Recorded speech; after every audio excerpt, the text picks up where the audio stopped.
I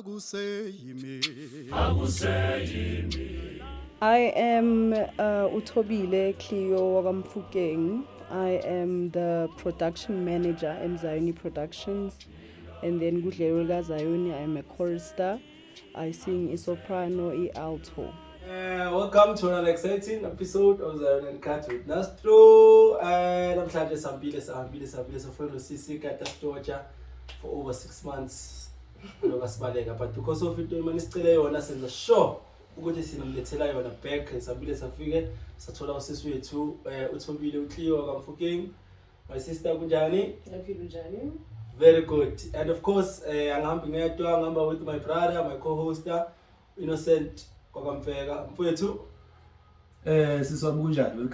Zioni Uncut. Thank you. It's an honor to stole nathi sanjelo.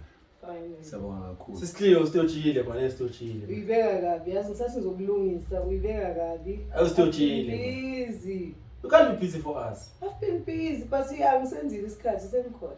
All right. Ngasekhaya kuya. 100% mfethu. Bongafuna yithi bofuna abantu abafuna ukwazi ngawe. Got a poll. Abantu silanda abantu ukuthi you want igama lakho loku. Okay. Njoba sikucelile usibaleka abantu sekungathi manje umsebenzi uyasebenza. Other than that, thank you for joining us namhlanje. We'll get straight to it. Mhlambe in a nutshell nje ukuthi who's Thobile, who's Clio. Leyo question.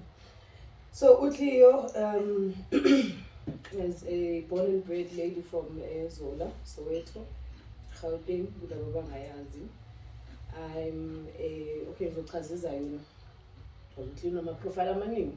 But Zioni, Clio is a member of Isonto, the Ark of Grace Church in Kunjino Musa, under leadership Bishop-elect Mjali, no Lady Bishop-elect Mjali. And then Zioni, I am a worshipper. What's a worshipper? Oh, okay. Yeah. You can be singer, but he worshipper. Sesikhuluma ngumuntu odumisayo. Yeah. Dumis. Okay, back to kancane sesicliyo before ukukhatha. Before ube ulo Clio lo mbalayo manje. Ufike kanjani because mangithi ngiyabheka bese ngakwazi all along. Mina nje personally ngicela ukwazi mazithi boom 2015. Ngiyakhumbula mangicela ukwazi 2015. Awungesoselo Clio uye manje. Yabona umuntu Clio nje yazeni nje. Ufaka ama please call, ufaka namaduka kanjani yabona. Duke ngathi likhulu. Okay, let me just explain Kala ukuthi Clio ubani. Okay. And then I'll go into history and Clio. Okay. Okay. Iqiniso lento eshoyo, many people don't know me prior to ngizoyibeka nje a Grace of Christ. A lot of you maybe know me from Grace of Christ days, Of which I think that was your breakthrough. Yes. Grace of Christ, because you can't say there was Clio. Breakthrough in terms of what? Ulavele khona. Uvelela kwakho nje Zioni. Ukuthi wazi usazi what Clio kukhulunywa ngobani? Grace of Christ. It depends. Yeah, okay. Does not depend. When not to argue a city gulap. Yeah. Yeah. But again, before Clio is Zioni. Sisohlabelelayo. I'm a member of Ark of Grace in Shilo. I'm a member ye choir Zioni, Likazayoni, second generation, #35 Burning Bars Nayo. Zioni again, there's a production company that was founded by one of the pastors, Zioni Productions, Senior Pastor Idlelo, aka and here on the socials. He's the founder of that company. I'm a production manager lapo. Zioni again, I founded a development organization, Zioni. Abanye bayazi hashtag, but that is an organization. And then, yeah, apart from Zioni, a mother of one beautiful boy, my son Ilunga Nyamazi. I'm a daughter to abazali bami bakhonzi Zioni. I'm a pastor's kid.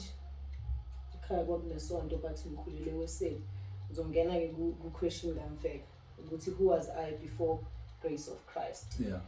Ukhula ngikhulele eZola eSoweto. born and bred.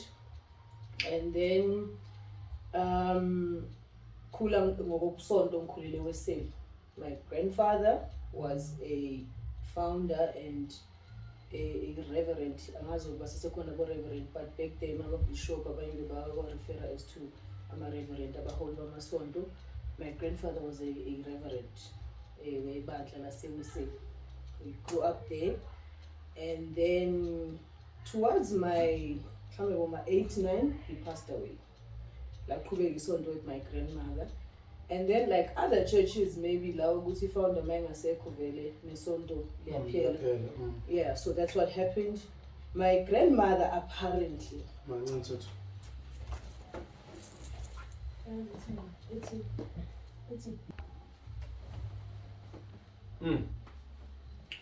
So No, it's fine. my grandfather was a founder and grandfather from Idlelo. He was a founder and reverend. Then abo bishop abo reverend. So he was a founder yesonto laseWeseli. And then I think around my age was 6, 7, 8, he passed away. And then my grandmother apparently wakhulele Zioni. She then went back to Zioni. Mangizwa kuthiwa ekhonza ekuphuleni. So inspire ugogo wakho ukuthi ube seZioni. Yeah, I'm coming there. So gogo amabuyele Zioni. Gogo amayebuyele Zioni. I think when I was in matric, bengingakhonzi thina behleli sazama ukuvakasha weSeli, sazama ukuvakasha boma Postol, I visited Kwashemba, I visited my family members, auntie, athi no Sunday abantu abangahlali because ekhaya vele abantu different religion. Yes. Well, not different religion, same religion of Christu, but ilento yokuthi different what? Different churches. Phela sonke sikholelwa kuKristu, akithi if it's different. But again, so wait for another. That's why I get a different religion. Religion angithi Christianity.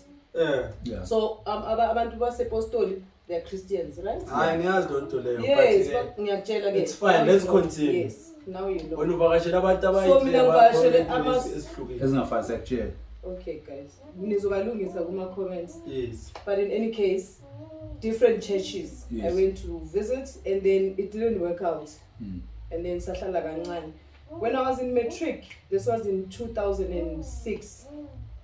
This was in 2006. I was in matric.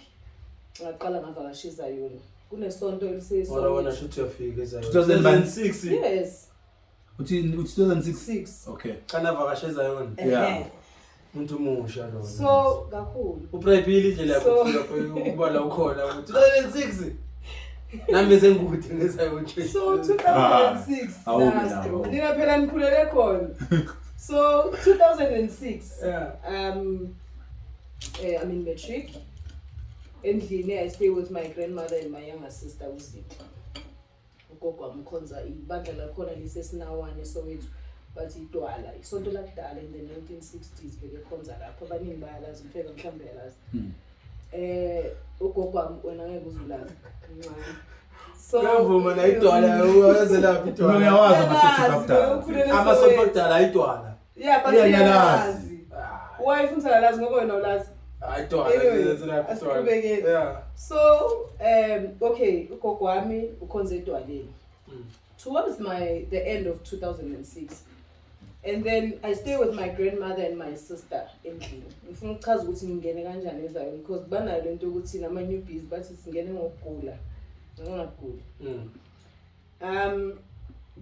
Bakhonza sihlala si3 endlini. It's my sister, my grandmother and myself. And then my sister and my grandmother going to church.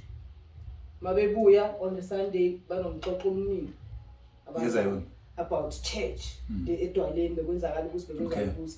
And then I think ikube ne youth conference edwaleni. When they bahambi weekend. Youth conference lakhona was around September. Bahambi weekend mabebuya they had so much to talk about.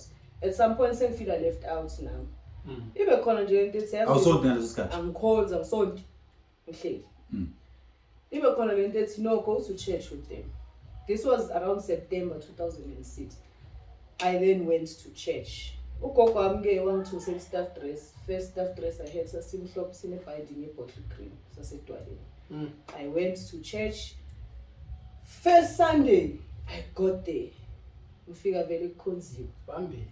Baqala lento yabo yokuzungeza. Yabona nje yonke indlela yethu yokukhonzela eZion, and because isonto lakudala kunobu indigenous ababambili. Yeah. Yabona. Njengabo Ntsimbi Japan awuzazi. Yes, njengela umasonto. Yo, bayacula Nastro. Start singing.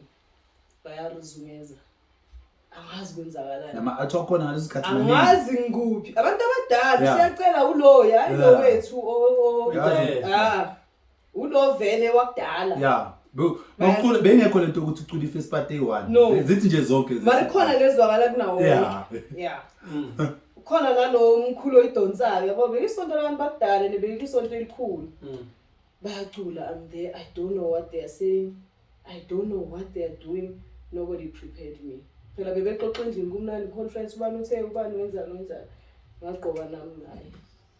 Ngifika, I don't know what these people were saying. That was the most awkward service of my life as I know. Okay. So from that service, bengifunda nomfo, I know he'll probably not remember this. Kunomfo abathi umlamuli Zulu, hlala eSoweto. Usijeje. Yeah. Usijeje bengifunda noSijeje. Eklasini. Okay. We were in matric together. That Monday, uSijeje eklasini. And I knew ukuthi usonto eZion because wayehlala ecula uSijeje ucula first sem. I think manje angimazi ukuthi. Yeah, phela yazi ubizana bekunesikhathi ukuthi mawusonto eZion bobonakala. Yeah. Ukukhathaza nje ngasesikhathini yakho. Yona ubusakho lobukhona. Bekenza leyo nto leyo ma free period bomthole eHuba. Ungamuzwa ukuthi uthini, but you can hear ukuthi uyacula, and I knew ukuthi iSion because he was proudly Zion. Ngeke uSijeje esikolweni ngithi izolo bengivakashe eZion. Yo, angazi ngibe confused kangaka. Yini into yenziwela abantu lapha? Because mina ngazi ukuthi isonto hlala phansi kuyaculwa. Remember ngikhulele weSelen, i-background yami. Lebo round nengoma abaziculayo zokuqala ngo kwenzakalani la. uSijeje said something to me. I think he might not remember this, but into yangenza ukuthi okay lo clear sikhuluma ngaye manje uhlabelelayo abanye bamazi ukuhlabelela. He shaped the way that I look at music. Uzongitshela ukuthi wathini. Okay, so uSijeje ngithi kuye bebecula benza so. He knew ukuthi ngiyakuthanda ukucula because nami ngiyacula. And esikoleni into zama free period where you sing nenzani. uSijeje said to me, if uzofuna ukujela, first thing you need to learn is the music. Lento ngisho ukuthi he shaped music. Wathi kimi, if you are going to sing, be mindful, number one. Ngeke ngisho ngendlela ayisho ngayo besasebancane, but that's what I took from what he said. If uzocula eZion, most engoma ziqala ngenote laka wo. Number one. Wathi lowo loyo kufanele ukuthi umenze right. Athi ungamkhiphi la, umkhiphe la eswini. And I said, okay, usho ukuthini lo? Wathi ithi wo manje, but umusho ucula. And I did that. Science exercise, we did that. Wathi uma umkhipha la, usiyamazi lo phuma la. Awumazi? Yeah, Ati hamo. Yamazu hamo. I know manje lo So that's what he taught me. Masiyenza leyo exercise, wathi kimi mkhiphe la, ngamkhipha la. Wathi ungibamba kanje. And the voice shook. Wathi mkhiphe la, ngamkhipha la, waphuma. So basically ukufundisa ukucula. Wangifundisa ukuthi inote ulenza kanjani eZion. Uthisha wakho lo. Lamuli Zulu. Baba wakho kamoya. Yes. Man. Uthisha wakho. Okay, fast forward. So fast forward, Lamuli now is teaching me songs esikolweni. It's okay, ama basics makusontiwe siyacela kuwe Jesu Nkosi Sihlangene inini. Okay, Nkosi Sihlangene was too complicated at the time. Ingoma engayifunda ilezi ezisimple nyana. Asho ukuthi amen yokukhuphuka kayi2 ehla kayi2 into ezinjalo.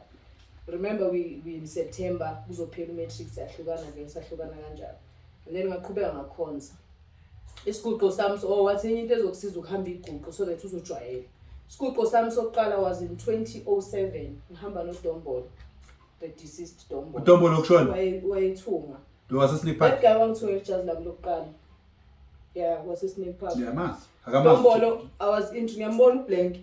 I was in the conversation. For the first time, I was with so. No, I'm listening. No, yeah, mas. So remember if you have overpower, Yeah, you didn't told you next to go. So, Mas from a Timbis. Yes. But that can excite me, Jogo Peg. Dombolo show. Exactly. So Dombolo. I'm accept Dombolo. Malaki. Dombolo. Ngahlangana naye ngamazalwana kwaMasuku ezola 3. Oh, yeah. Befunda noZinhle wakithi. So I met uDombolo wasithungela amajazi ethu. Kodwa yini igama lakaMasuku okay bachwe. Yeah, ngiyakhohlwa now. Orphanage. Orphanage, yeah. Yes. So uDombolo wasithungela amajazi okuqala. Angisakhumbuli ukuthi kwakuyisakabani isiguqo but kwakusebandleni la kababudlela. Isiguqo sami sokuqala. I think isiguqo somshado kacela ubuhle emlambo. Pastor acela ubuhle if I'm not mistaken, but ngiyakhumbula ehamba ngalapha.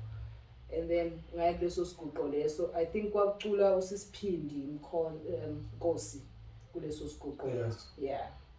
Wacula yena and I fell in love with her. One of abantu engafunda ukucula it's her and umama Mhlabangani. Umama Constance Mhlabangani. And then kwacula yena and I looked at her the whole time and in my head I was like nami ngiyafuna ukwazi ukucula kanje. That's 2007. 2007. Okay, ngikhonze ngasonto ezayo in 2007, 2008 eDwaleni. 2009 towards the end of the year ngayekela eDwaleni. Reason why? To cut it short, I've always had a problem with sontweni ngamantombazana. Amantombazana mhlawumbe ngiyaxabana kuba nani. Mina nginayo naleyo strong character and people sometimes perceive it in enye indlela ukuthi funa sizwe ngayo in. So that thing was it about umculo? Bengaquli then no. So ngicabana I don't know. I think ikhona nje leyo nto ukuthi even mawungena endaweni people are maybe shaken ngenye indlela engekho right. So I know what it wasn't about umculo because bengaka advance eculeni. I don't think bengicula then. But bekhona nje leyo nto ukuthi amantombazane look at you some type of way, they treat you some type of way and I couldn't take it anymore. Ngahlala. So ngahlala 2009 until 2016, 15. So usiguqo makancane. Mawutheli 2009 to 15 behamba. After lesa siguqo, you are continue hamba usiguqo ke. Usiguqo ke. And bengizungeza by the way into abangayazi abantu ngami. No, unoko ngela ngathi bathi nasi isikhala esiguqo now round ekayi1 ngibone. Ngathi okay. Oh no wonder wena mawuvela 2015. I need to vela 2015 after Sophie. Idlelo ngithi mina 2015 mangiqala ukubona. Ufaka please call igucule. Remember bosiguqokela bakudala bafaka le gate lezi ezivela la emadolweni. So ama please call this. Mina ngizangifakela ziko mina ngifaka i-address. So uhlale 2009. So yes, 2009 to 2015 benginganabandla but bengihamba iguqo. Yes. Now another thing, mina bengizungeza and ukucula I'll be honest with you. Ngakufunda kahle ukuhlabelela ngilayele ngizungeza. Okay. Namena izinto zama-CD ke my grandmother would buy us ama-CD lawa. What was your favorite CD like that? Benginemlindelo eyi-2 that I used to listen to rewind ngibhale into eculwayo fast forward and ngafunda kanjalo again ukubhala amaculo ingoma bengibhala phansi ukuthi okay bathini la khushuka la phela umsuthu wena kumele wa-adjust it to umsuthu mara khona lokushini zona bengesumsuthu ngesibongo ezurathi lo umsuthu lo ibongo yeah lo msuthu ongekho okay and so bekumlindelo we-Church of Christ I think bekumshado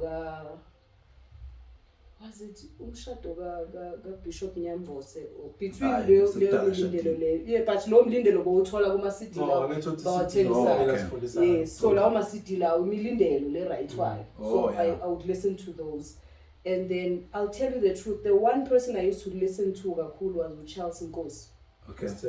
Bengazi ukuthi uthini yini le part ayiculayo but bengithanda because ivela kunawo wonke and I fell in love le voice le voice ka Charles abantu abangaziyo before masihamba le iguqweni ngisajwa ngicala ukujwayela amazayona oyise ukuthi ngiyamthanda lo yabhuti because he sings distinct ungabi nama ideas he sings distinct and uzwakala yi-one voice yakhe yaphuma until I understood ukuthi oh i-first 10 asizayo.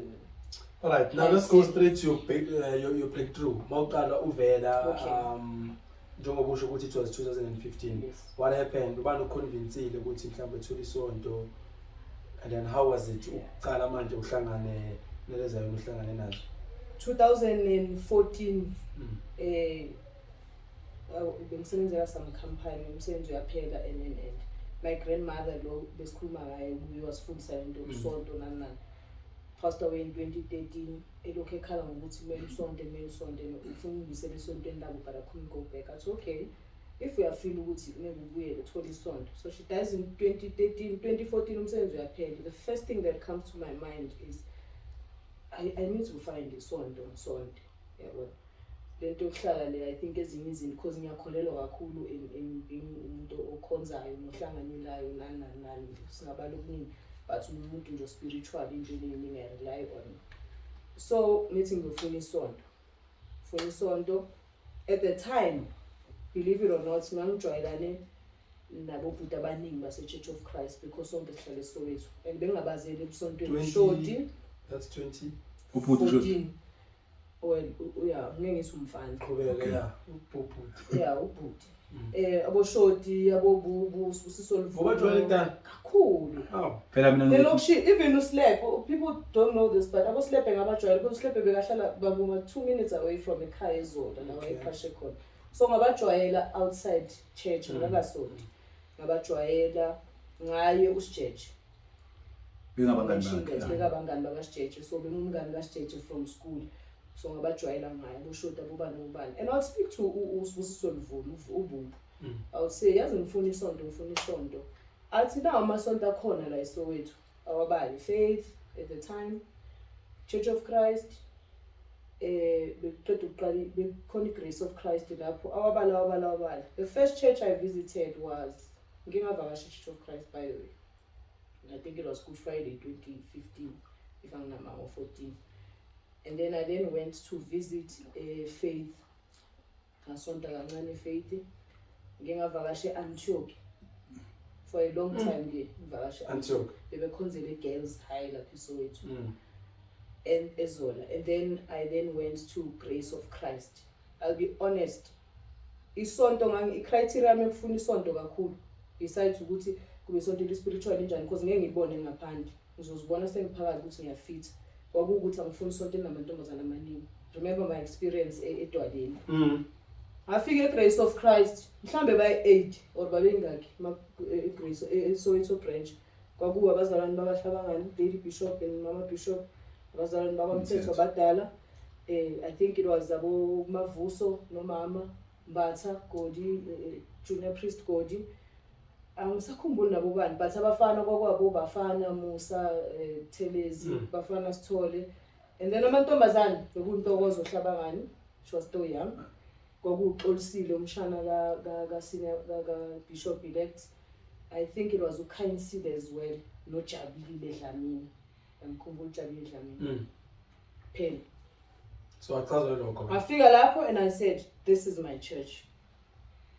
So ucabanga ukuthi masowuphakathi kungena amanye amantombazana leyo ngizodila nayo but for now I'm adamant at finding a church and i-risk yokuthi ngahlubuka ngiyayibona ayikho la for now. So mawuloku uvakasha kulabo abanye abo Antioch la wabalayo Church of Christ belayishile ubusonto bobuthola but the problem was my problem, not their problem or their problem. My problem, obviously your problem was amantombazana amaningi. Faith vele bewamaningi amantombazana at the time. So to me it was So how long does it take ukuthi uzinikele lapha? Uzinikele the first time or ngaqala ngavakasha the first time I think beku early in the year and then ngahlala futhi kancane mhlambe mangithi early in the year March February ngahlala kancane ehlabangani kept yabo lento kuyangivusela kunjani sisi hawuza nini futhi ini kwazi washa August ngikhumbula ne date engazinikela ngayo. I think it was the 8th of August ku Sunday 2015 if I'm not wrong. But that was the day lapho bese ngingasavakashi ngafika nje that day I said bazalwane nami sekunjalo zakhala. So how was it mafika the welcoming part or the case? It was nice. At some point ngangifila ngathi abantu bangithathela phezulu more than I had thought. Because the first service asonto Soweto I think it was the following week kwaba umlindelo and besihamba sonke kwafika lapho kwalindelo eThema. And then Sunday service yakhona sasontele eThema bese ngasejwayela ukusonta nokulindela kwalindelo kakhonza. I remember ngaphuma mhlambe isonto selibonga 2 hours ngilambile ngifuna amakota mangifuna amakota sonto seliphumile Serious? yeah, siphumile isonto waphuma ngaphandle now how apparently okay, I think Bishop Ilefabangani was the branch leader at the time. Na bengifuna ukuveza imembe ezinikele so. Oh, wena usekho manje at that time. But it was the reception was nice from insizwa from abogeli. It was just nice. Wonke umuntu received me well, and I think abantu bangicasulisa ngayibeka kanjalo because a lot of people bekhona lento ukuthi ngiyacula, but to tell you the truth bengazi ukuthi ngicula. So bekukuphi la uqala khona ukucula wena uzizwa ukuthi nawe hayi ngiyancenga manje yona yikho into engiculayo mara ngizanayo kahle. Khona Soweto, I think less than 3 months ngiqala ukusonta. Remember sonta sibancane. So at some point ngiyezwa ukuthi iback ayikho. And umcula ngisengine background because ngihambe iguqo ezingoma so family. Ezinye sengiyazazi, the basics ngiyazazi. Ubani ukuthi mabecula ngiyabheka ngenzani. I think it was one Sunday 3 months before 3 months after ngiqeda ukusonta. Oh, sasonta nabomzenzi, mama Mzenzi at the time. So she would sing ngomhlabangani. And then within the 3 months very at some point but ithatha ingoma. Wayithatha ngekhaya. Wayekhetha. No, but ithatha ingoma lapha ngiyazi nami ngiyayifuna and niyazi bayakuthethisa futhi ucabanga bekuthethisana ke makusonto ukuthi ufika ifoni yena. So ngajwayela kanjalo ucula.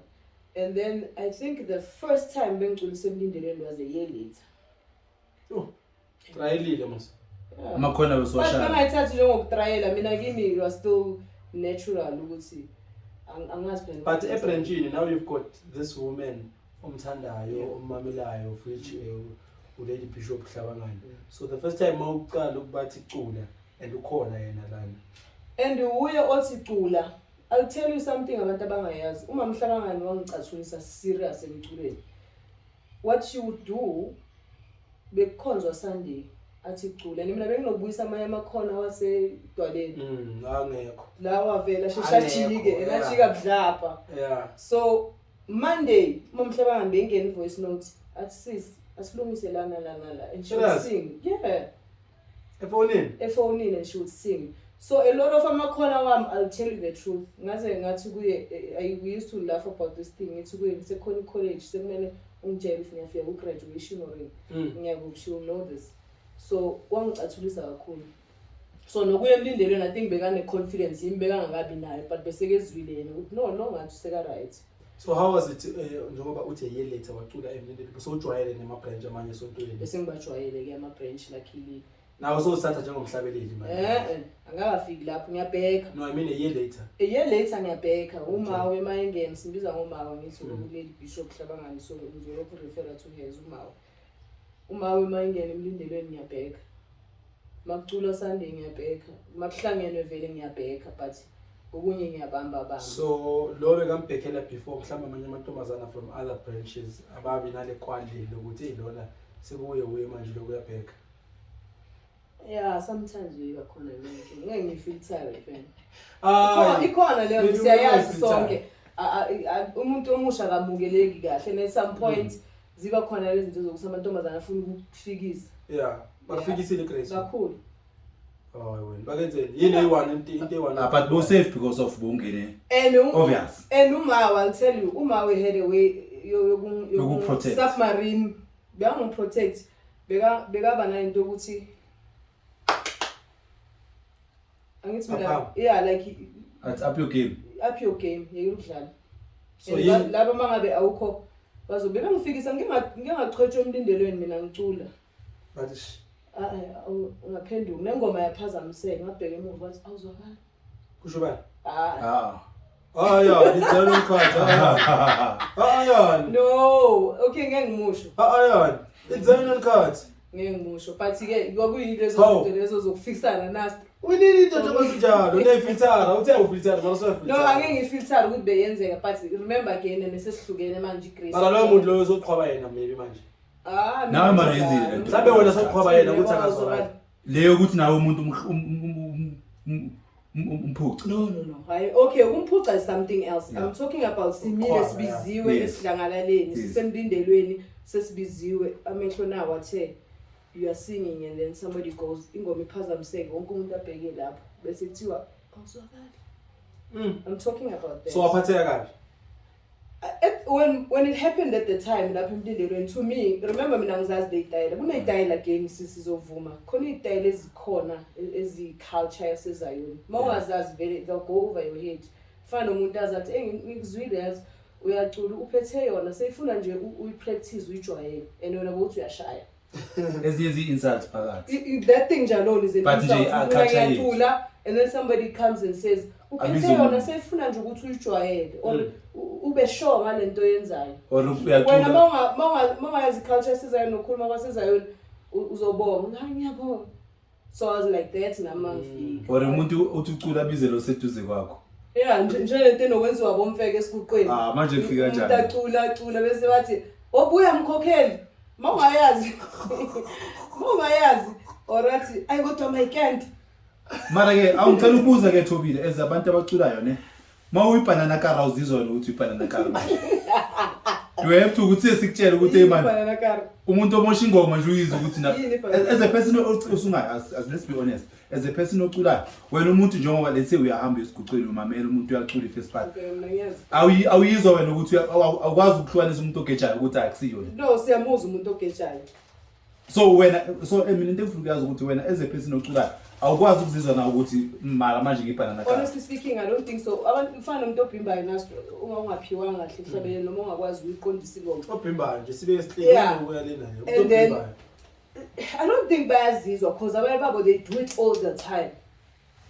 I don't think bayazizwa kubo bayithanda lento and mabenza bayazinikela ukuthi iphuma injani nabantu abangakwazi ukujive mara bayajive banalento ukuthi baphinde inkosi yakhe ngenza yona no abekho lapho ngenza yona but the body is not cooperating kahle nalento la so wena according to wena ku wrong ukuthi mangabe umuntu amosha sikhona simcela ukuthi hayi awuze wena bani I think kumele kube nendlela again asizange ukuthi sanibona ngicela ngicela iphela sibesibani usho kanjani Thobile let's fast forward you wanna miss out this one you wanna miss it this name so uhleli akulento amabhala yeah so angiyazi mina lebhana ka ukuthi so bangifikisa mina ke that's the only incident I can tell ngeke ngisho ukuthi ubani because I'm avoiding ukuthi kube ne-animosity after that but nje yenzeka leyo nto uma would protect me or submarine ngivuse ukuthi no that thing it wasn't right ayenziwa kanjalo yenziwa kanje but she played a very big role in my confidence ekuculeni nokuthi nje athi cula ngelanga femlindelweni abambi alto lapha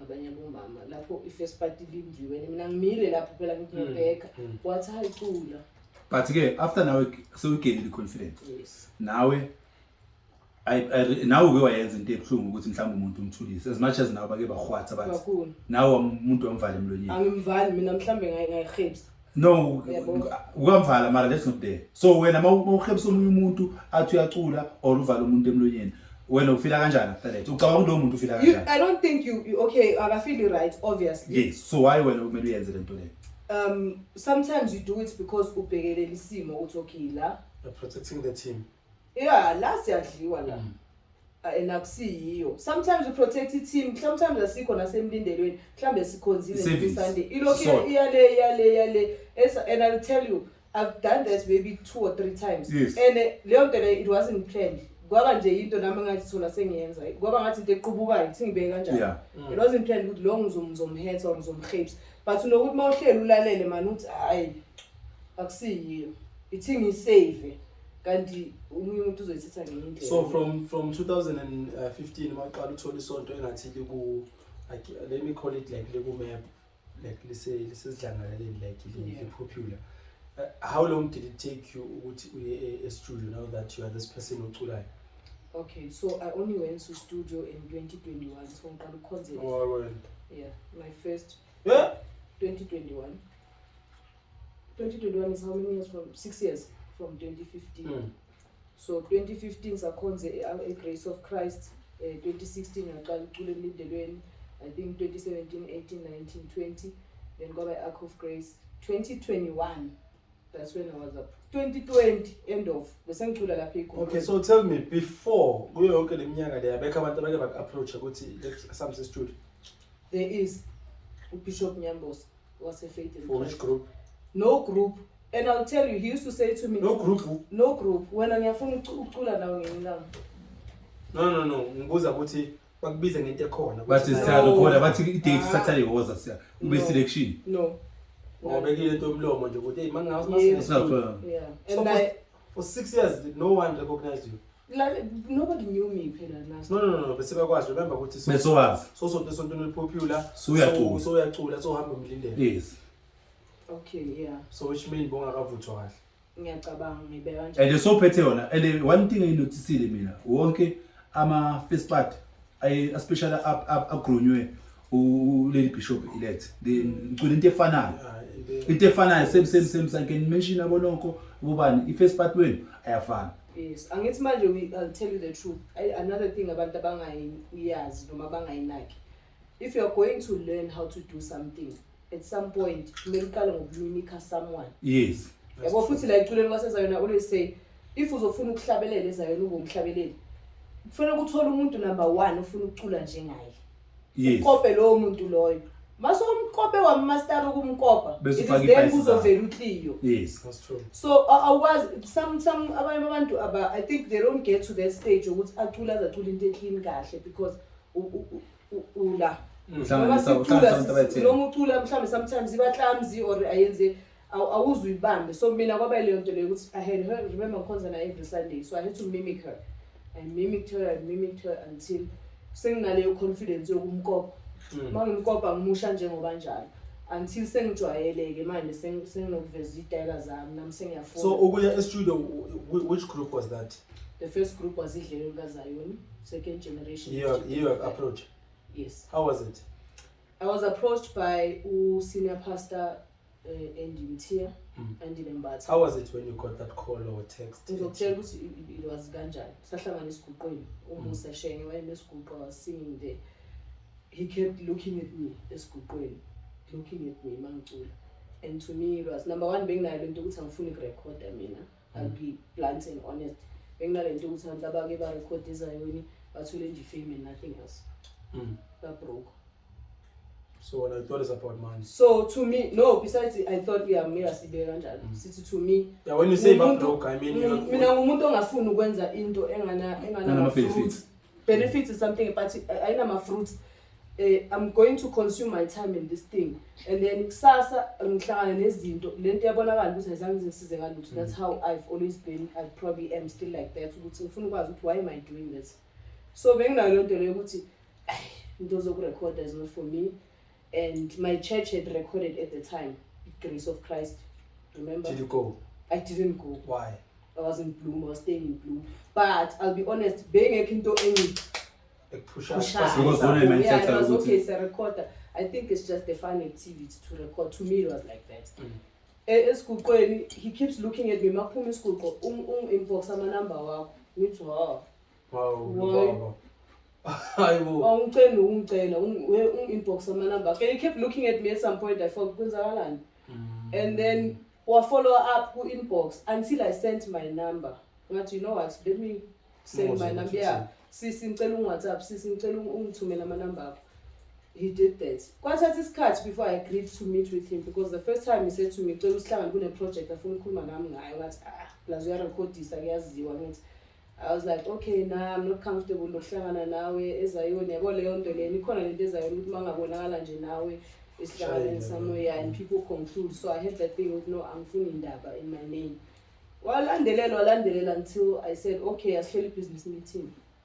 Sahamba sayohlangana at some place baby's telephone. It was a restaurant sahlala phansi and had a business meeting. I said, "Yes, what project is this?" First question from me was yini vision and project. If a vision ayingichazi then I'm obviously leaving. So what was the vision? The vision there. Well, chazi ukuthi okay, he's got a foundation. Okay, he runs a company called Mzayoni Productions. He's got a foundation, Idlelo Likazayoni, which had recorded at the time 2 albums. Lokuqala siyakhumbula lamasonto onkahlangene who I think it was a fight against crime or something. And then the second one was Idlelo Likazayoni during COVID. They released an album, Save Our Souls, as a quest to God to say Sizwe Siyafa ahambile amaqhawe. You were part of that album if I'm not lying. And I'm not lying. No, you're not. You are part of that album. And then the next project afuna ukuyenza. Number 1 iku vision yakhe. He wants to build vision ye Idlelo Likazayoni to build an upright and sustainable legacy kaZayoni. uZayoni ukhona wayekhona sifuna ukuthi at some point kule generation kube nabantu abayiqhubekisa le legacy kaZayoni. So that is where he is. Number 2, ikhona lento nami benginayo ukuthi akunamali kulento yokurecord. Akuthengisa ama CD akunamali, people die, they are broke, they are this, they are that, and then bagcine bekhulumeka ngabo abantu abaziwayo eZayoni. Did you tell him that during the I meeting? did. And then what was the response? Wa explain again ukuthi now with this foundation he's trying to redirect that narrative ngokuthi if urecorder number 1 understand ukuthi you are an artist awusumhlabelelo sesontweni, and as an artist uyi brand and the name yakho must at some point kube nezinto ezihlomulayo from music that you produce. Fast forward, you agreed. Fast forward. So yeah, sakhuluma lapho I bought into the vision and I agreed. And then I asked, how are you going to do this? Wachaza. Some of the things now, because professionally mina I'm a project manager la ngisebenza khona. Ezinye zezinto and I'm umuntu ngithanda ukuhlelela kakhulu. Ngithanda ukuhleka ukuba organized, and I'm very good at admin and that's when some of izinto makukhulumeka yabo I realized and again sithi okay ngichaza indaba yokuthi how are they going to then do this thing ukuthi abantu bahlomule from projects that they work on. He implemented this thing in my distribution field. If you record Lana, you are welcome to order CDs as opposed to the company selling CDs and just paying you whatever. You can order CDs and sell for yourself. And I said, okay, if the agreement. I ain't school bag money. What I agreement? Yeah, I'm an agreement. I said, yeah, I'm keep money, singer in agreement. That's how he pulled me into the company. He said, so, okay, company dinga is in Dezinjalo. Can you so before began a project manager? No. Because Ranela, but let me not say that because there's been other people that he was working with. Okay, because Ranela organization. Mzayoni production. Mzayoni production is the umbrella, and then there's foundation under Mzayoni, which is Idlelo Zayoni. That is mine. No,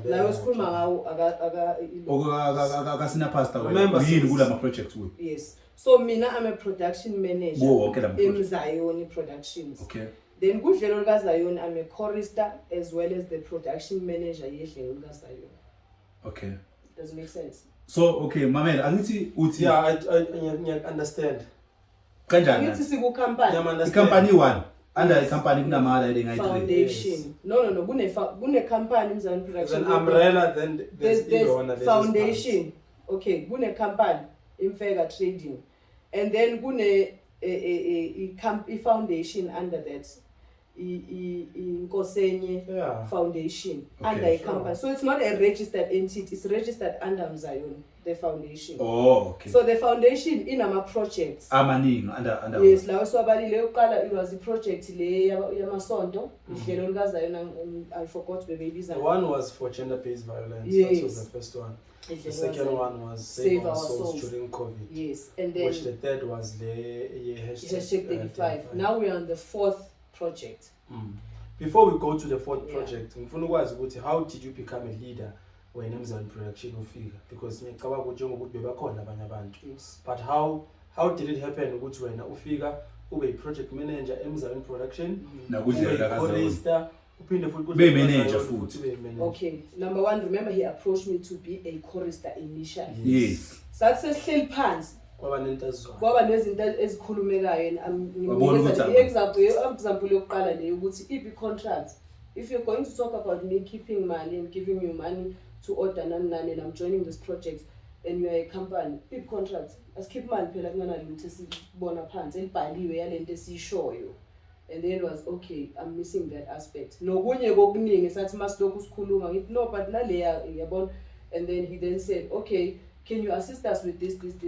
Even the running of a project. So which means Mzayoni Production was lacking the admin, we can say, prior ukufika kwakho. Correct. Mzayoni Production beyenza nje. Mzayoni Production. No, they did, but it wasn't up to standard. Now, ngizokwenza nje example simple. Mzayoni Productions has got a Facebook page manje where everything goes on there. Before they didn't. Yonke into bengena ku profile ka senior pastor, profile yalabo abanye bebesebenza at the time. Ngeke ngiba mention for obvious reasons. No, ngathusha. Abasekho manje. No, remember. Okay, no, but bakhona. I'll mention now ukuthi bakhona. Ukhona oyi-1 osasele kulaba and then C4 manje in the company. Okay. Now it was lacking that aspect, and then leyo nje Facebook account ukuthi it's a company, but most of izinto ze company they've produced great artists abobaba magwala, they recorded abobani, but lezo zinto andi profile yakho uma bangayihacka phelile. Right? So I then created a page. I'm the one that created that page from scratch. Hey, I'm not signing up. So izinto ezinjalo that I implemented, where he then said, okay, I will appoint you as the production manager, because umsebenzi wakho simply says we are focusing on everything overall. Are you getting paid? No. So we are Angina salary, but through the projects that we do. Ngachazile ngathi again ni artist, and then for indlela yokusebenza ukuthi every project phela thina akusi salary. The project in a time span njengoba manje sizokhipha album makuphela siyathengisa senza so it's that, but I don't have a monthly salary. I'm lying. And then that's how I became then a leader in Zioni Productions through input. And again, I'm one person who I think you know this about me. I'm fun who sent and add no value.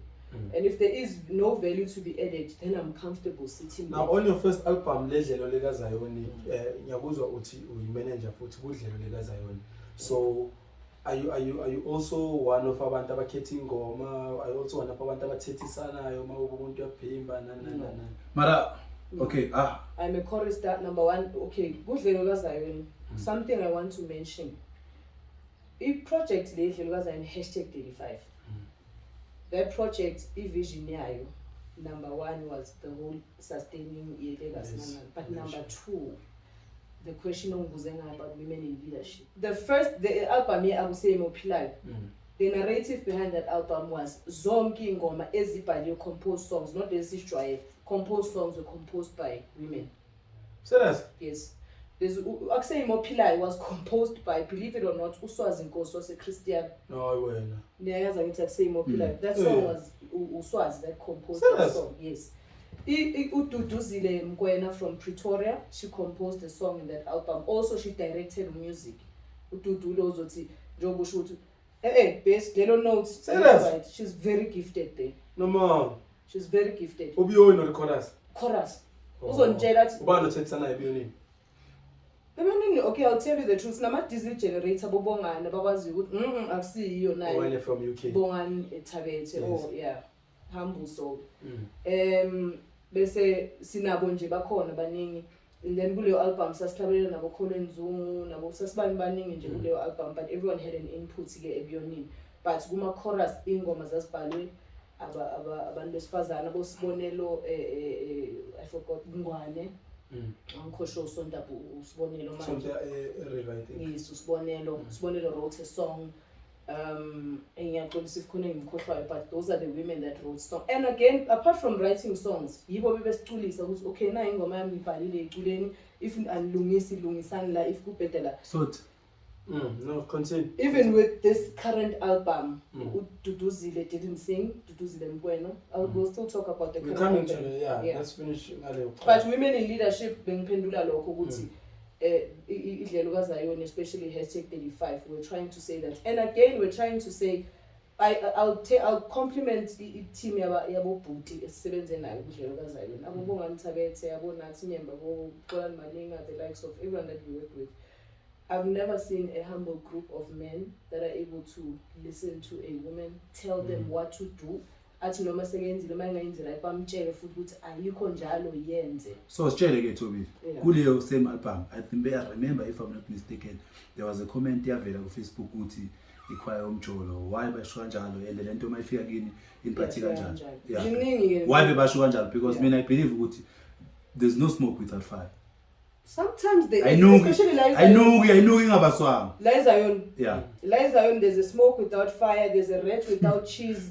Okay. There's everything. But situation. Always. Yeah. I'll tell you, even in church, most of you will know my history. Even in church, singabonana nje sihleli njoba sihleli or wena uphuma la mhlambe ilanga uzolanda ichurch lo ikhohliwe namhlanje if uzoyikhohlwa ubonakala uphuma la kuthiwa hey ngihlangana nomhlanga lapha ku Golden Highway sekakokota kulomntana uThio lapha eVali you know so there is a smoke without fire unfortunately kuZayoni ezivele yonke into wahlangana into ngisho ngabonakala uhleke kuveza leli zinyo sekune story behind that so I don't to be honest with you angeke ngikutshela ukuthi why specifically that comment was made but I comment leyo at some point yasiza ukupromote ichoir guys.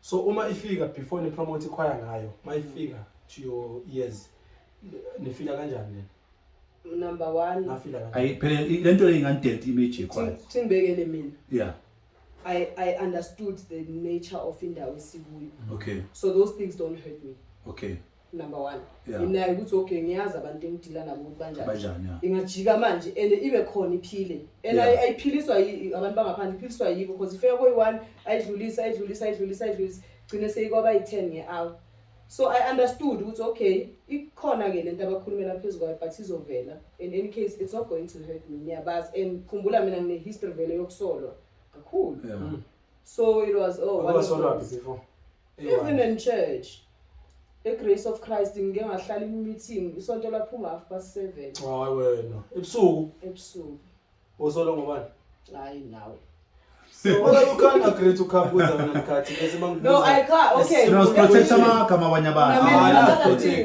we are not shaming no phela Balahlambalaza. sathi le mangayisho ke the thing in Lungu said no too okay now we are not shaming this is not a podcast to shame this is not a podcast yendaba but when we summon you here we need clarity for our people, for our viewers. So hence ngimvimba umfeka uma kathi I don't do that. The reason Zioni Uncut it means no filter. sure Again, not ukuthi masithi no filter sithi siyahlaza. Sikhuluma ngento yakudala. okay Sikhuluma ngeroma ekhona. yazenza ke manje le okay this specific one and I understand you and I respect you you request le show yeah khulume ngayo recently I problem ngaleyo kwabantu abashadile and mangathiwa ngiyayisho manje ngenze Ngavusa phansi either ingavusa or kunabantu abangababheka ngendlela so ezinye zezinto we just want to be careful we don't want to cause so wathanda different nami 6 years and esaxolelana nalowo muntu loyo so ehamba manje ngikhuluma kuma podcast because somebody else might not receive it well yeah sure okay no yeah understand okay sisase lapho let us talk about you being a manager in Mzayoni production. Obviously you spend most of the time as you said about business meeting again there were rumors ukuthi njengoba uqeda ukusho futhi wena nomthiya blah blah blah blah blah blah bayajola obviously it's rumors angithi indaba ezinjalo mazifika kuwe how do you receive them?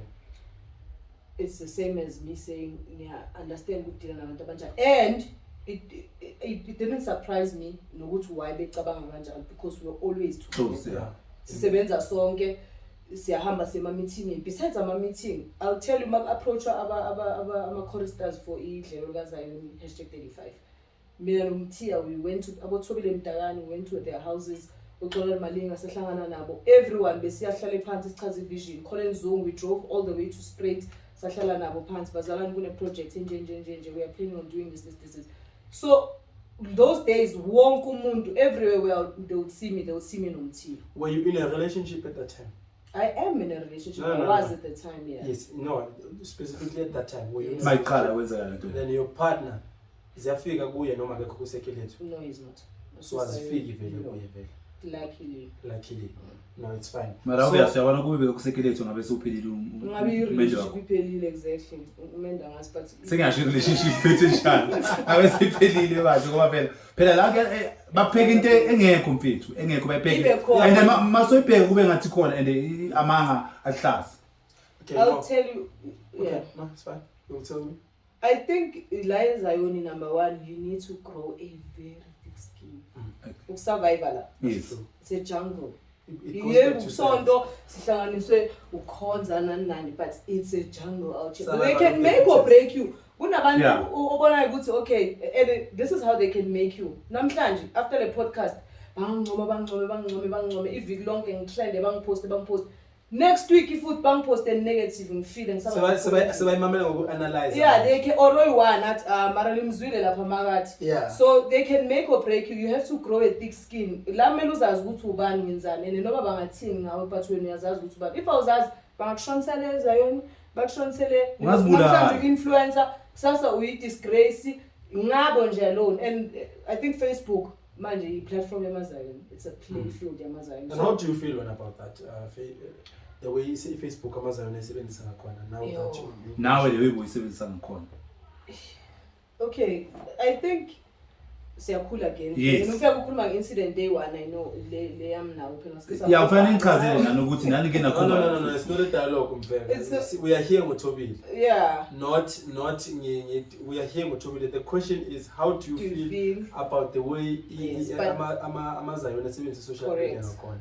Now I'll also have to entertain what he just said ukuthi nami. So we're not talking about them only. Nah, this is Nami, why. But nami ngisebenzisa kanjani. Okay, but when first question. you learned and grew from it, and Yes. and then there's still things that are being said and written on Facebook. Mara siye before we learn. I said before we learn. Ungabalekile. So they use We are working on time. Yes. Okay, sure. We so are working on time, guys. I'm host now. We're working on time. Okay, I Can see. you, I not see. I drive see me? through. Can you allow me to drive you, please? I see through. So okay, how I feel about it now? Okay. How did you feel? Yeah. How did you felt about it later? And then, manje, awusayenzi wena manje ngithi, but how do you feel Yeah. now? We spectator manje the way abantu basebenza ngakhona. Yeah, maybe. Ngiqale manje ukuthi ngifuna No, qala kuqala then ukuthi, okay, yeah. then to me social media was just the way of ukuzi-expressa nokuthi ucabangani, ezinye izinto ufuna ukuzi-addressa, ezinye izinto ufuna yes. No, I've never vented on social media. Okay. But bekuyindlela ukuthi if content ngifuna uku-communicate to masses, I would use that. Now, manje, so okay, I've never disrespected anyone on social media unless they bengdelela, then I would come at you. No, you have. Don't say you never disrespected unless. Okay. Just say umuntu more of retaliation. Okay, my man. Yes, I get this one. It's unless you have. So unless akasebenza. and there you one. Okay, I see lungisela. No, statement ukuthi you've never. Yes. It's a contradiction more Wait. unless. Angaze ngasukela umuntu singibeka kanjani. Uthi uyalithatha always then. Mhlambe Angeke English asukele respond no. Yes. Angeke ngisukele nje ngithi okay Wabhale ngiposta. Hence ngiraba lo I've never. Okay, because I apply because you did it. Regardless ukuthi bophendula ubani. We justify. Yeah, no uyaziphikisa yena uma ethi I've never unless. Yes. Okay, asichaza. Unless ushintshe narrative yokuqala but we're not gonna go. We contradict. Sizoyisebenzisa ngendlela yakho contradict Yes. ukuthi sidlule ku. Yeah. Angaze ngisukele umuntu izokala kancane ngesizwe Yeah. angazi I've never angaze ngisukele umuntu unless lo muntu loyo Absolutely. and then I will go at you ngeke ngiyeke futhi. That's how I was. And then that only happened with two people ever in Pilonium. It was you and then it was somebody else. Na ngeke ngimention Why? because usonta naye. Why mina ungimention mara omunye umuntu Uhlala nje uyayazi. Oh, And I yeah. know ukuthi okay again angithi ngisho ukuthi angifuni mina ukuthi masiphuma labanye abantu but and it's right naye but sike sahubhana kakhulu. Nami nawe sesiright and sike sahubhana. But when uhleli la But uhleli naye. yes and yeah asingayisi Nastro ngiyacela because angifuni kusasa sengiyohlanza aba meeting amasonto kuthiwa uthe or basangibheki Okay, I'll Ungabili respect lo that. muntu. Because of time, I'll respect that. Yeah. sure so it was you and then that person. That was the only encounter I've had on Facebook and yaba big ukuthi Facebook angeke ngiyipike don't go in now. yes and Yeah. then in a screenshot noma ngahlala 2 Yeah. seconds in a And screenshot already. yes so now isetshenziswa ngendlela wrong manje I feel ukuthi nami ngaleyo ndlela le I'm not saying ngicona lokho kwakwenzeka ukuthi mhlambe nami ngaphendula and ngaphendula vele ngaya ngizange ngixolele yabo and nawe wabuya nawe wabuya zange uzungixolele Madam Ted ukuthi egcinile lento nayibona ukuthi so yeah childish. siyakholwa Yeah. mfethu and again ezinye izinto sizenza ngama emotions Yes. and at Yabona. some point masohleli one into dangerous ngokukwata ke wenza izinto ukwatile because masohleli one ubuyela uyifunda nawe you're not proud you're like oh Is this ngithinda Kahle kahle yazi ngidlala ithini mina Thotho ukuthi mangabe umuntu ohluleka ucontrol ama emotions wakho. Rala ngcono ungabi ne Facebook or ungazitholi kwezinye izinto because of Yeah. vele uzothola so uhluthuka and kusasa ama so right futhi so uyazisola futhi ukuthi man why ngibhaleka so. or wait until maybe learn to wait until you calm down. Yes. Nami So is ngaphendula- that the advice maybe you're gonna give to number our- one again understand ukuthi akusi-diary Facebook khona kabangayisebenzisa ukudela abantu but basenzele nge-diary Ezigrand. nani uyangena i-diary Update, yes Yes. update manje ku-relationship yakhe sebexabene sebe-right that's one thing wrong. specifically amaZayoni the way yenzakala ngakhona. Yeah, nemanje badelelana amasonto they Yes. belittle each other. Omunye nje bengiphendula kukhome kulona kulento yakhe ku-post yakhe manje ekhuluma about umncwabo ukuthi abantu bangezi bazobaculela ama-leaders asi-audition bandla nomncwabo wamanje GBM. Yes, and then I responded and say, would love and respect my brother. Izinto eziso azikho right because khona ongayithatha serious and actually think ukuthi ama-views webandla abantu omunye athi mina ngizange ngiye ku-GBM ngoba isonto lathi kanti uwe mhlawumbe and again mhlawumbe oyidlalela and then ibe njalo ke so yeah naye ngisho ukuthi ngiyamdabula but wrong, not right. So people just use Facebook. Yeah, and again uma umuntu owazi okay some of izinto mina manje content nokuzifunda zingigwadise then before I respond I say okay do I need to mangayiphendulanga ingenzani but again laba abapostayo umuntu kufanele ukuthi ayibheke into ayipostayo Nastro ukuthi i-damage yakhona ingaba kangakanani ingahamba ifike kuphi because some of them bayadlala nje post ayibandla elikhulu mahala ini wazini nebandla elincane kangakanani ulazelaphi so you look at those things ukuthi abantu nje bayadelela and mostly ilama youngsters manje and my adults that thing I think bayifunela i-fame abanye bafunela i-relevance but in the essence mauna if you're doing it now na 20 mauna 30 or 40 or 50 into ozofuna ukwaziwa ngayo naleyo so umholi ezayo ukuthi wena odelela umkhulu sibantu banwashwane ngakufuni ngoba wadelela ibandla lakhe because iyafika lezi zinto kulaba baholi bethu lo mntana ubhale kanjani and as much as nabo babaholi angeke sithi abaxoli but baphatha ubuhlungu bayinotha leyo nto leyo ukuthi okay lona. And again, mina manje I always say ukuthi it says a lot about you, your morals, your upbringing. If uzokwazi ukudela abantu abadala, ukhulume kanjalo nje mhlawumbe ngabantu abadala, imtshela nje okunye ngendlela ukhuliswe ngayo. So in a nutshell, what can you say to Mzayoni and social media? They must just stop. Stop what? Stop upaint uZayoni ngendlela engasiyiyo. Like basenza sibuye njengeyiphuphu ebantwini abangakhonza eZayoni. Ukhona nje uzongena athi Mzayoni ukuzenza ama celebrity. Umuntu ongakhonza eZayoni and uzoyithola ina 200 shares leyo nto leyo. Umuntu ongakhonza eZayoni ohlangana nayo lento leyo uthi enzani kanti eZayoni. Yeah, that is why now I'll tell you most places that I go I say ngikhonza eZayoni they're like really and sometimes I deliberately show my photos with angisilento engicabanga ukuthi uZayoni yabantu abanje I mean this is me and ngisayoni you know. So let's go to Thobile Mtakana. I believe she was your friend. Yeah. She was your friend. You want us to go there? Yeah, in a nutshell. Yeah. I'm reverting to Idlelo Likazayoni again as we about to go to his second album and it. Yeah. So in a so that you might be emotional, you don't have yeah. You were close to her and then the guy is singer as well. Yeah. Now the passing, okay. How did it affect not you? I'm asking you as the manager. How did it affect the choir, and then what contribution did Mzayoni production do to family as well? Also, now that in your second album without her, first album, yeah, or maybe first album. Maybe. Oh, sorry, yeah, first album. Who absent here? Can I sense a she? Nim honorile. Ikona ingoma ebhekane naye. To answer your question, okay, it's a very difficult thing to digest. It was because namanje still trying. Personally, it's on another level. I think those that are close to me know what my breathing changed the minute you mentioned her because it was a very difficult thing to number one start rehearsals for this current album. No August last year, she passed away in October. We finished recording on November.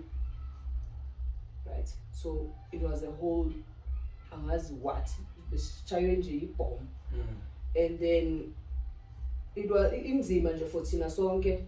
And then your other question was families contributed. We were there from the day that she passed away. The choir, we've got those people. They were there from the day Thobile until the last day. We were all there every day from Exen until Ndambama. We were there to support the family in every way you can think of. Besides physical support. In every way you can think of, financial support, moral, emotional support.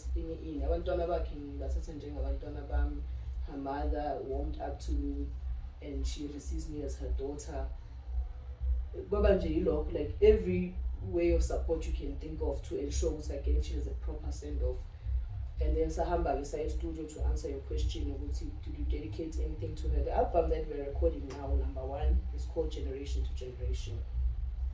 But that has always been your slogan. Second generation. The first one is second generation. So now it has changed. Generation to generation. Generation to generation. If kanqanje vision yaleyo project ikhona lento ezayo ukuthi kunabo baba bahlabelela noma bahlabelela nabantwana babo bahlabelela siyazi ukuthi it then means inheritance, gift iphume from one generation to the other, generation to generation. Ikwenzeke ukuthi that's a beautiful thing that should be embraced, but not all the time. Some of the time iveliyenze nje umsindo endlini competition. So mawulokhu unconya kuthiwa hayi nathi ucula kangcono ucula njengoba bakho usikhondela for example, but ngathi ucula kangcono or umkhulu wakho usikhondela so ucula kangcono. Leyo nto leyo sometimes angayi-receive nayo as a compliment or wena ungayi-receive as uyithole sekuyinto ukuthi ungadelela or nayo baba ayithole kuyinto engathi manje ihlala ngenye indlela igcina cause animosity in the family. So with this album we said we are going to call people that sing from generation to generation. Mama Thobile was going to sing in the album and she's singing Thobile. We then called Bishop Nyambose, Sabizu Short, sing. We then called generation injalo. So be generation. Remember Likazayoni Foundation, we're doing sustainable continuous project. Sizamuhlenga nento kaZayoni ukuthi abosiya nje bekhula bayithole le nto le. Mhlawumbe usiya naye sizombiza mina nosiya for example. Ngizogadlaza or something. Okay. So now sabiza those pairs Bishop Dlamlenze, her daughter is with us in the choir baculile uXolani Malingo mama Kwehlabelelo mama Bishop Shabangu, we called them. We've seen your bishop as well. Yes. No, uze no mama and then bahlabelela nami. Why Kluga lapho? Okay, nabo bebenama reasons wabo ukuthi usasemncane and but she sings yes, but I mean remember thina masika approach her we ask and then if we feel ukuthi it's not yes again if bona ba feel ukuthi akakabi ready for certain reasons they are allowed to cause umntwana wabo. So ibeyikhona leyo nto leyo bacela no for now she's still young and we don't want her mhlambe exposed to that death again, which I felt was a wonderful thing, protect abantwana as opposed to saying hamba ngoba we record. So bahlabelela nami inampela umntana guys. So that album Generation to Generation was to number 1 say nahlabelela sikhonzana ngephi bizusho njalo. So this thing should be used as something to complement a gift within the family. uNkulunkulu ayisuse from la by translator to this generation and siyafuna ukuyigcina leyo nto leyo ukuthi abantu abosiya babekhula bazi kwakunoThobile Mdakane mama akhe wayihlabelela so but now to going back to Thobile Mdakane. Yes. So uThobile Mdakane manje we had songs. Remember we were rehearsing, she died a month before recording, so kunengoma that we were rehearsing that she sang nani and then there is songs that we dedicated to. Actually, this whole album we will dedicate to. Let's say you are selling me the CD. We've got songs. We are I'm going to keep opening, but then I'm defeating the anticipation as you for now. But the songs that we are dedicating to Thobile, the songs where her mother sings. And no, her mother has been singing. Yes, but she's never recorded Mamaki, by the way. We recorded Dilelana. The specific songs is dedicated to Thobile, lyrics and songs that are sitting there were written to say Gulu Naku Sebo Sinjalo. You know, there's songs, there's things that we're going to do in a city no repair to born. Yeah, that's what I wanted to ask. If Mbambe yes, a sleeve, is there something as Oshubuti? There's something about Thobile, yes, and then. It was a very difficult thing, and again for me as well, to Kulumajikun was a difficult thing for me because Nami to the same so Google album because after I remember the first rehearsal after a funeral was the worst. A band, you know, luckily we've got a leader, I found him here. Guys, in that rehearsal, but we rehearsal, but we're playing games until we were able to go back. Ice break. We were able to go back to that, but it wasn't easy. It still isn't easy. yo, she was dear to our hearts. Sizomkhumbula, siyamthanda.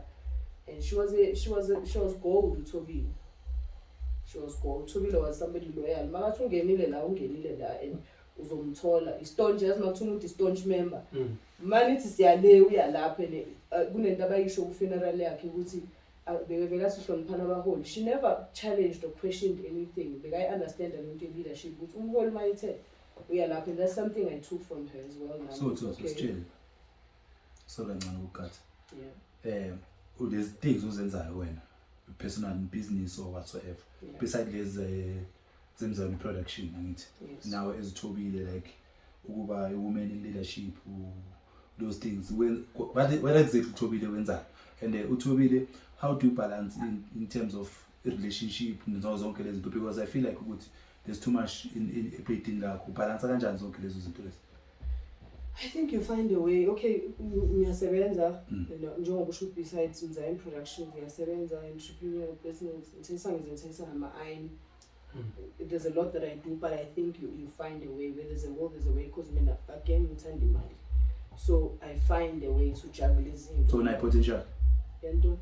nje ubaba ufuna ukuthembisa ukufaka ring. I'm in a relationship. Yeah. Uyathembisa man. So that's why ngisho so, because we are very busy the way wenza ngakhona. Yeah. So obviously thina amachita akekho umuntu ongafuni ukuspend isikhathi nomuntu wakhe. So lento le doesn't affect the relationship now. No, you make time, Nastro. Again, I'll say this, you make time.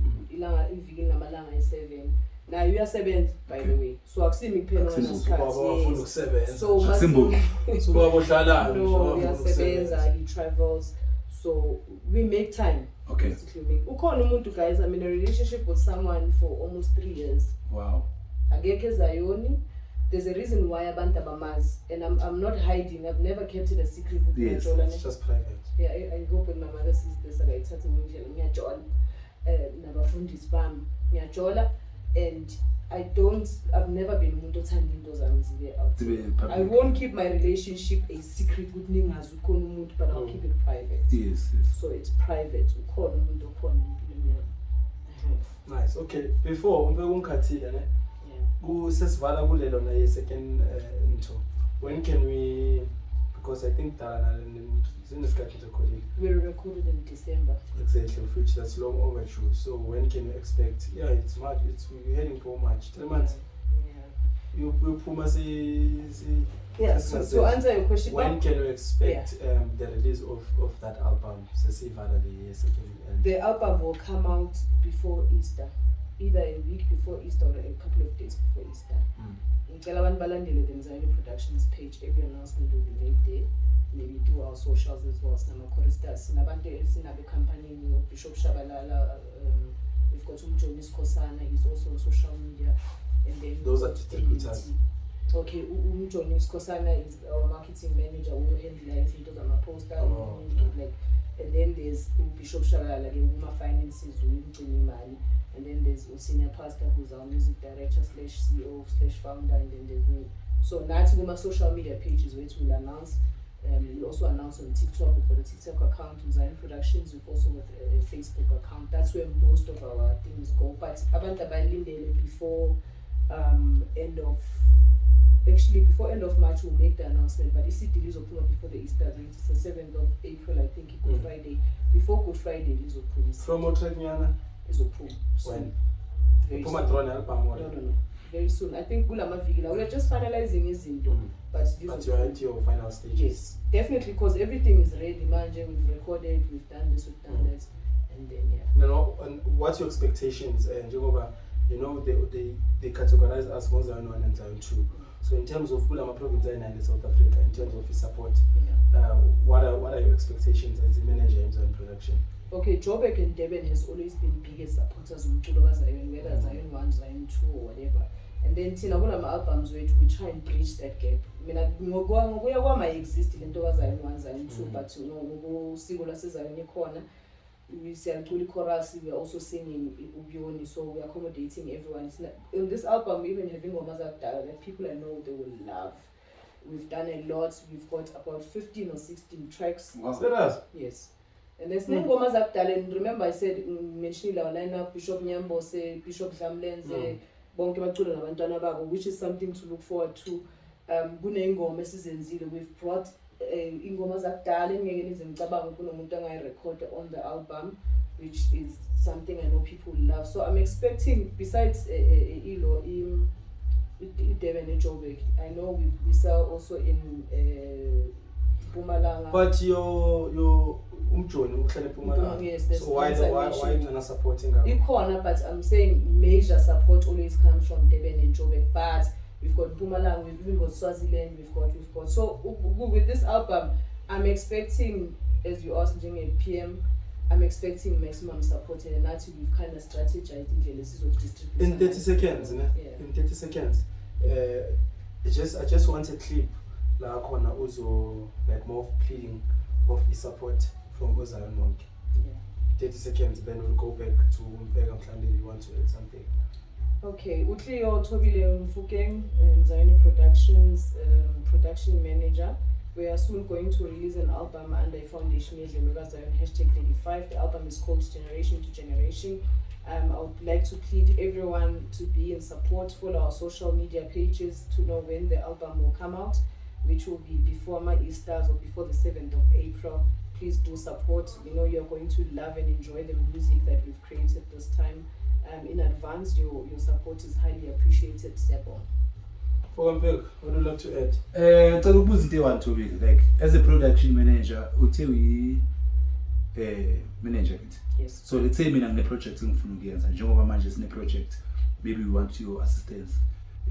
Uyakwazi ukuthi usincede or something. Recording project or projects in general? Sizoba nesemina yamadoda. Okay. Yeah, one. But in future, but there are plan. Sizoba ne-future yabomama. Obviously, we cannot plan if into yabomama. Kusingamadoda, we might use you guys as to dedicate ukuthi kube yini enirana front senzela lento le. So masifuna umuntu ofana nawe ukumsebenzisa, can we or kanjani?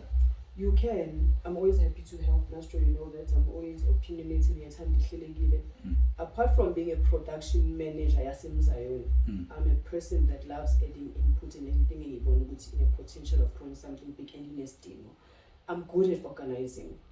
Okay, okunye sesivala wena Thobile, ngiyacabanga sesizovala. Wena I know ukuthi maybe influencer or role model abantu abasiseya, ne? And eqinisweni akekho umuntu okhule waba perfect ongazange yenza amaphutha, ne? Imapha amaphutha wena ufila like ukuthi wenzile and amanye young abakhula emva kwakho bangawenzi or benze different. Iphi into ongawatshela wona in short to motivate them? Okay, besides Zioni, in General. Number one, school. Yeah. School is very important. I'm somebody that finished matric. I finished matric in 2006. Today is 2013. Shooting now how many years in the school, 14 or whatever. Yeah. Can't go tertiary now, which I now sit and reflect and feel. I mean tertiary by degree. I've had certificates before now. Yes. But I feel good. If I had known what I know now, yes. So that's one thing I encourage people to do. God has opened platforms for me, but I realize manje ukuthi stumbling block qhubeka phambili yimi, because now there's places that I get into, conversations that my natural intelligence will allow me to go through, but paper yeah, sure. No, I sit in boardrooms nabantu highly qualified, and sometimes let's say there's a profound kunabo, and then when they want to get mean, they say ufundeni. But it's all yeah, so I would encourage them to go back to school, continue with school, and then also that people can keep away from that would save them a lot. So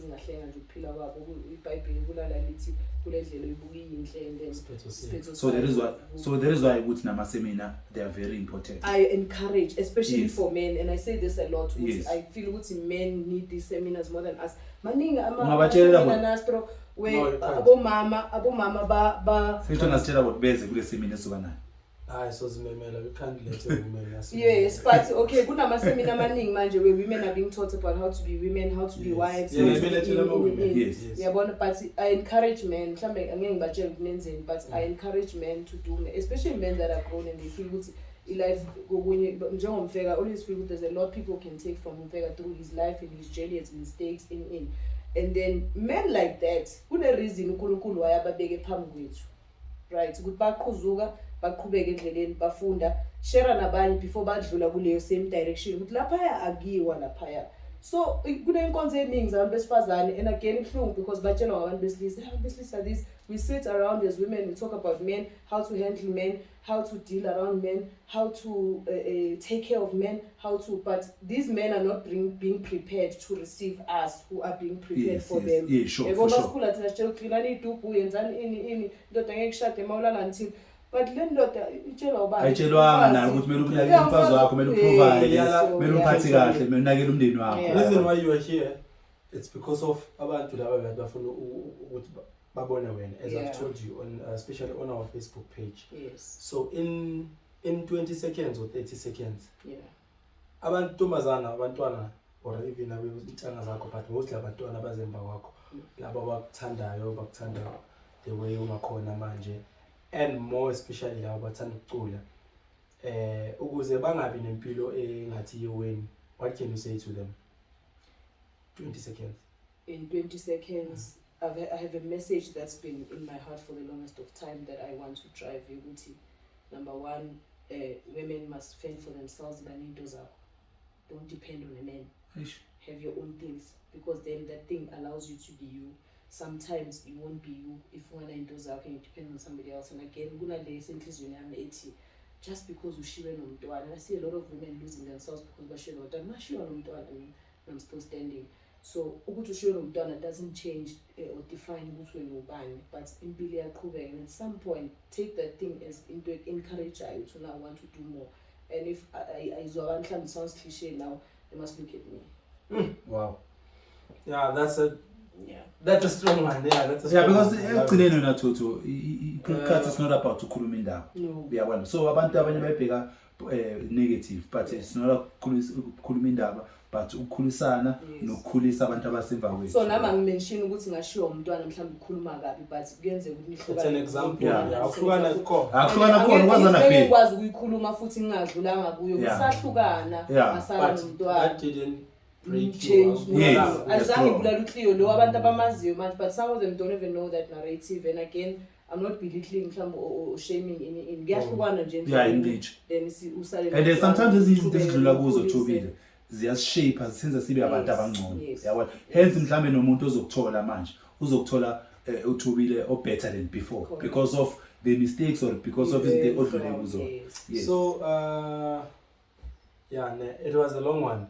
I don't think I have to go to a role model because I'm gonna revert back to Lady Captain or BOBO'S. In general life. But I've got a lot of role models. My mother, for different reasons. Yes.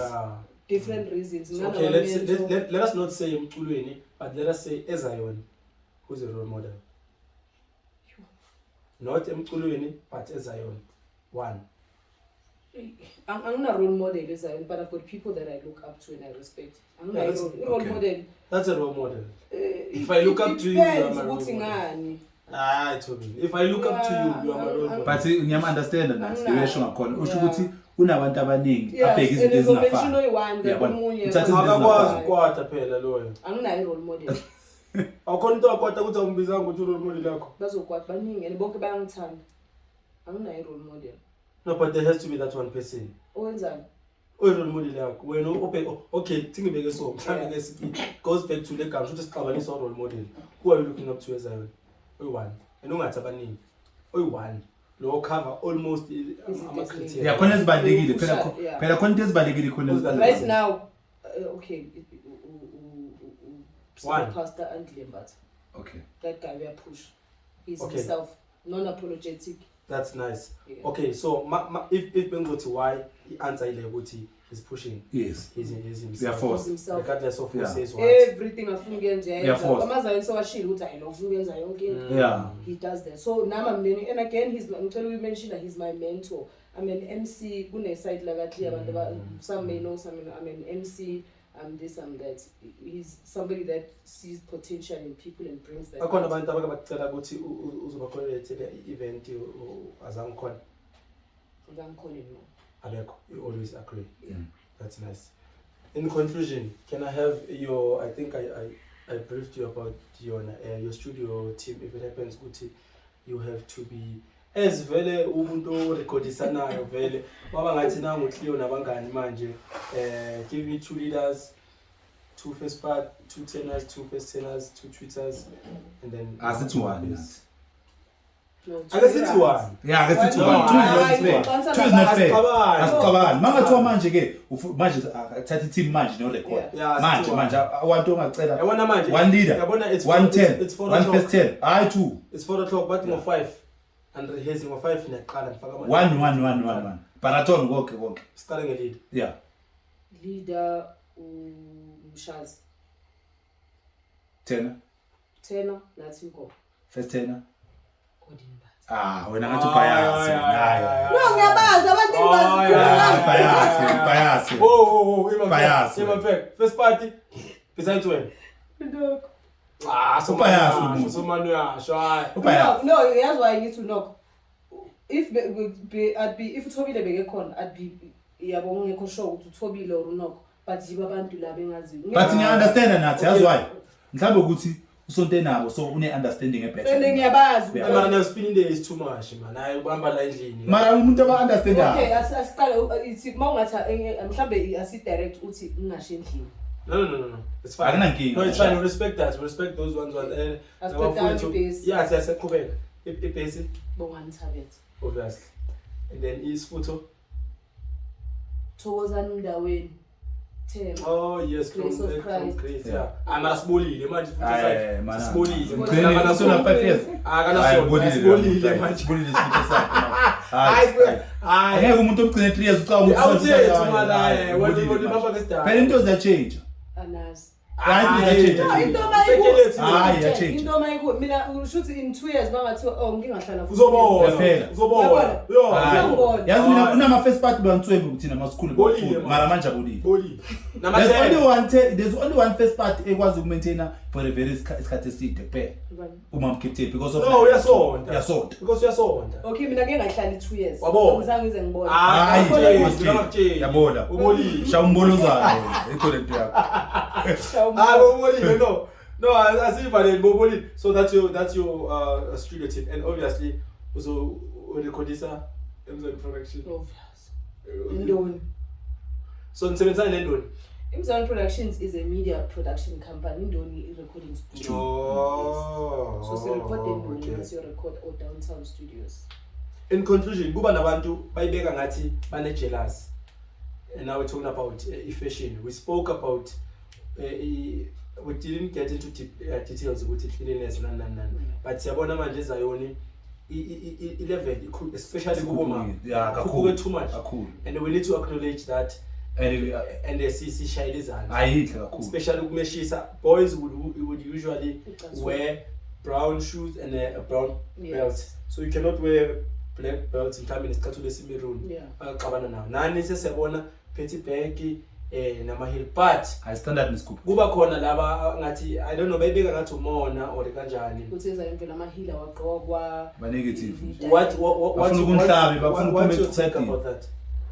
Number one, it sounds cliche, but cleanliness is next to godliness, especially besho. I feel good with everything and every generation. Khona evolution ekumele bekhona ushintsho impucuko singayibeka siqhubeke. Umuntu I always say this ngenze example. Umuntu omelana nokuthi kuphucukwe kushintshwe kubonisa ukukhula. Umuntu ofana nokuthi kube nesigaga lahlala ngakhona bese ukuthiwa bafuna ukwakha imall because the community edinga athena no but best right ngale sigaba best double up asiya ngale mosa sinankinga ngale. Iyafana lento leyo. So you are simply saying there shouldn't be innovation, there shouldn't be change. As long as guys ingaphazamisi ubusonto lokusihlangana ngakuthi sesingena lana asisakhona ukukhonza because awuna bag or so yalova ngoba unasicathulo, then it's a problem. What about the shades? What about the shades that get worn during isonto? Okay, mawe is it necessary? Mawe worn during isonto khonziwe, then it's a problem because again ima shades purpose yawo sun what But we see it happening. Mase kusontiwe esontweni we see it happening. Kosihlangene faka ima specs ngiyazi le wrong uthini wena uthliyo manje hayi wakhiphe mntana ngithi No mara bangaba ama specs vele no but uthi shades khona bagibela ama shades straight kusontiwe bakhona but I don't think out abawakhumula but ukuthi bawafakile ngaphandle abazalwana nani mina angiboni lutho wrong lento again ye uniform nama specs ayisifaka isikhiphe ezulwini guys yabona but again ukuzithanda nje says a lot about you and mina ngiyayithanda lento esizayona manje abantu abayenza because it says masigqoka asagqoka njengakudala silahlele but we take an effort and we respect I call amajazi ami now these are my garments. I don't call them garments. It's garments. So you have to wear especially white garments must be worn with proper shoes. It simply says we are standing babatshele bastash because abanye abastash stashani white uyawashwa aphekwe manje again le imfethu mibili yazi size lot noma umbheka nje umntwana alapha clean uyabona na ukuthi lo mntana uyazithanda ngiyithande lokushini ngazithandi mangendlini yokhona ngeke usukele nje nedica nje ulibone ukuthi and white akawashwa ebhavini lokugeza bakithi hayi wena yebo washwa khona ubhuti engambona eposti lathi wathi ngenzani wathi wenzani washo umfeka isho amangifaka kanjani washo umfeka wathi wenzani owashe dishini white mana kuyabonakala sibone dishini ebhavini ibhavu emhlophe lokugeza ebathroom wathi yenzani wathi ngizolula nje ayifuneki ukulula ne hayi awulula impahla in conclusion what do you want to add? I think I've said a mouthful. You've said very mouthful and fruitful things. Yeah. Is there anything you feel like you say share? Konje uyini eyasezayoni enkonzweni yasentabana I recently got ordained over a position at the youth president. Oh, no. China. So me uhleli so uthulile nento engaka ngiphethe any challenges so far? None. Kanizokqala manje ngithi. Oh, you haven't started. Yeah, I've started. I was ordained in December, but when you say you started, what is that one thing that you have done so far as a youth president? No, I'm in position, but so I haven't started. Working. You haven't started. Let's agree with you haven't started. Okay, Nastro, when you start something and then I ask you to so and so far, I need to give you something. No, ngiyenzanga lutho but because awukaqali. Angakasebenzi. Usathola title. Yeah, remember I've been ordained in December, so for instance, into zami kahle. Are you happy with the position? Very happy. I feel ukuthi again mina the thing leadership I've always had. Yeah, I know, spoke about especially good youth apart from esontweni influence nokuzama nje inspire a positive and whatever mindset. We've seen you but it's fine. We've seen you with Zioni. We almost left it out. Hence, is there anything you want to add? But in a nutshell, can you just tell us what Zioni? We've seen you giving people vouchers except Tina. But now also I'm a voucher. I remember speaking to you.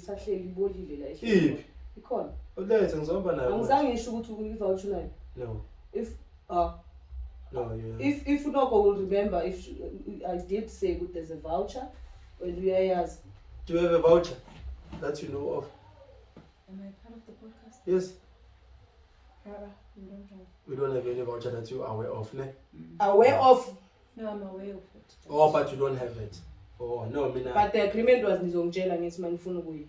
Mara sezibolile lento le Angibuya ngitshela.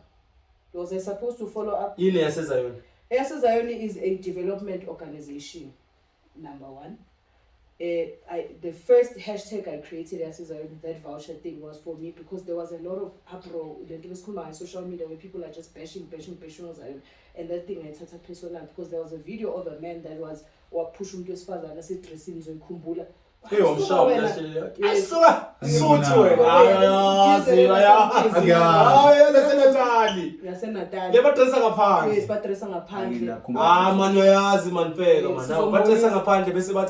Anyway, when you do this, sifake that clip. Bayadressa that the Thomas and the address and I also be letting you with your baby, but sorted. Yeah. So you were inspired by that video? I wasn't inspired by that video. That video triggered me to say something, but goodness into that I would see and I would be like, this thing is not right. And the same calling irritates that thing. And then there was a lady who was Shumail again. There was a video of her saying, and she called us Ibokwe. Kini. Was some church, AFM or something.